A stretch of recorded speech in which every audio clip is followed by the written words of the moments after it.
L'obscurité crépitait maintenant d'éclats de lumière, des éclats sans aucune réalité. Ses nerfs optiques se convulsant inlassablement. Il toucha le mur à côté de lui, tâcha de s'imaginer planant et observant la pièce d'en haut. Il se voyait, allongé sur son lit de camp. Puis au-delà, contre le mur opposé, les boîtes de nourriture déshydratées. Mais où était Manori? Orkai s'était endormi avant que l'homme ne se soit couché. Il pouvait être n'importe où. Il se tourna précautionneusement sur le côté, en s'orientant du mieux qu'il put au bruit que faisait l'homme en respirant. Il leva la tête, s'appuya sur un coude. Le lit de camp grinça sous son poids, et il s'immobilisa, à moitié levé, aux aguets. Mais la respiration n'eut pas l'air de se modifier. Il plaça le couteau sur le lit de camp, tout contre son ventre. Très lentement, il tâtonna dans le vide, en sondant doucement l'air de ses doigts. Ceux-ci ne rencontrèrent aucune résistance. Il tendit la main plus avant, sonda l'air de nouveau. Toujours rien. Puis, encore une fois, sa main se faisant plus audacieuse, s'attendant à rencontrer quelque chose. Toujours rien. Il se pencha en avant, fit grincer le lit, puis étendit son bras plus loin. Et cette fois-ci, à la moitié de sa trajectoire, il frôla quelque chose. Il mit une seconde avant de se rendre compte qu'il avait frôlé du tissu, et encore une autre pour décider qu'il s'agissait de la tunique de l'homme. Il rétracta sa main, la fit progresser à nouveau, étirant son bras de quelques centimètres de plus. Cette fois-ci, il toucha une surface douce et moelleuse, qu'il prit d'abord pour une couverture. Puis il la palpa assez pour s'assurer qu'il s'agissait d'un oreiller. Il déplia son bras plus avant, ayant soulevé sa main très délicatement, et effleura de la peau. Il s'interrompit, hésita, mais la respiration restait constante. Il déplaça encore sa main, centimètre par centimètre, jusqu'à effleurer la peau, la recula, puis l'avança juste un peu, et un peu plus, jusqu'à ce qu'il sente la transpiration de l'homme sur sa paume. Il ramena légèrement sa main près de l'endroit où il pensait trouver la gorge. Les muscles de ses épaules se raidissaient inconfortablement, alors qu'il essayait de fixer dans son esprit à quelle distance exactement son bras était étendu, où se trouvait sa main dans l'espace. Puis rapidement il se saisit du couteau. Il ne retint pas son coup, sentit la lame coupée dans quelque chose, passer au travers. Manori émit un gargouillement, puis hurla, ses mots perdus dans un étranglement. Orkai frappa de nouveau dans l'obscurité, rencontra une résistance, et Manori se débattit, cogna ses mains, en voyant le couteau cliqueter sur le sol. Le lit de camp fut percuté et retourné bruyamment. Orkai se retrouva coincé contre le mur, tandis que Manori hurlait de plus belle en s'agitant dans tous les sens. Orkai repoussa le lit contre l'homme et entreprit de grimper de l'autre côté, mais il fut projeté au sol.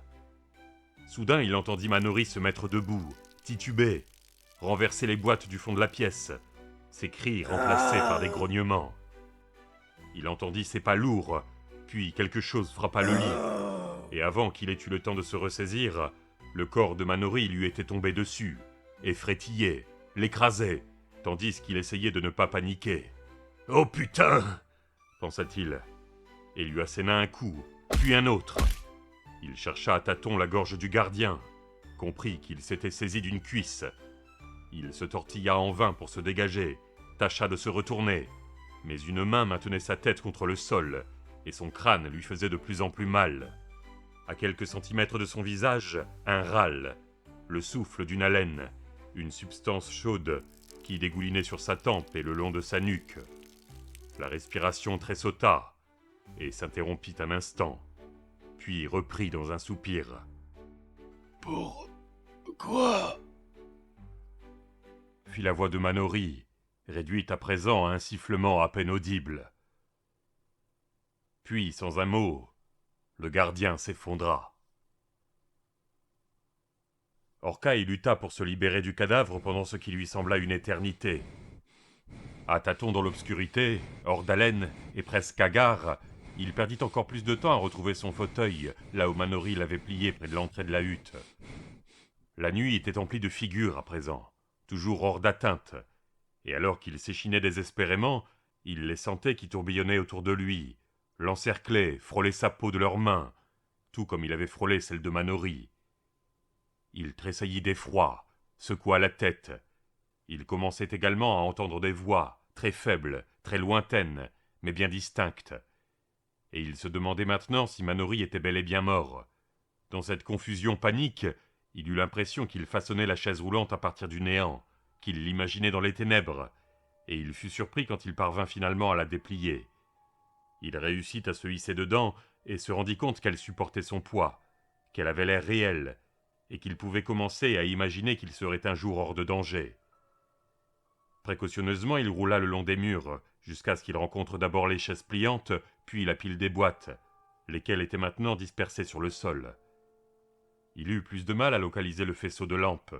Celui-ci avait été renversé pendant la lutte, et il manœuvra sa chaise d'avant en arrière un long moment, avant de le heurter de sa roue et de l'empoigner. Il palpa le luminaire à la recherche d'un interrupteur, mais n'en trouva aucun. Finalement, par désespoir, il arracha un des faisceaux de lampe, et le vit s'allumer dans ses mains. L'intérieur de la hutte était sans dessus-dessous. Dans un angle près du lit de camp, la tôle avait été repoussée, et le fil qui la liait était à moitié défait. Manori gisait blotti dans un coin, sans respirer. Des traces de sang maculaient le sol, et les boîtes, ainsi que le mur près du lit. La gorge du type était moins fendue que crevée, ouverte juste sous le menton, sa trachée béante. Une de ses carotides était rompue, l'autre plus ou moins intacte. Orkai baissa les yeux et vit qu'il était complètement trempé de sang. « Devrais-je me sentir coupable ?» se demanda-t-il quelques minutes plus tard, tandis qu'il poussait son fauteuil roulant. « Devrais-je avoir des regrets ?» Qu'il le doive ou pas, il ne semblait en avoir aucun. « Est-ce que cela fait de moi une mauvaise personne ? Mais non, se rappela-t-il. Selon Manori, je ne suis pas une personne. Je ne suis pas du tout humain. » Il ne pouvait décider si cette idée le rassurait ou le terrifiait au contraire.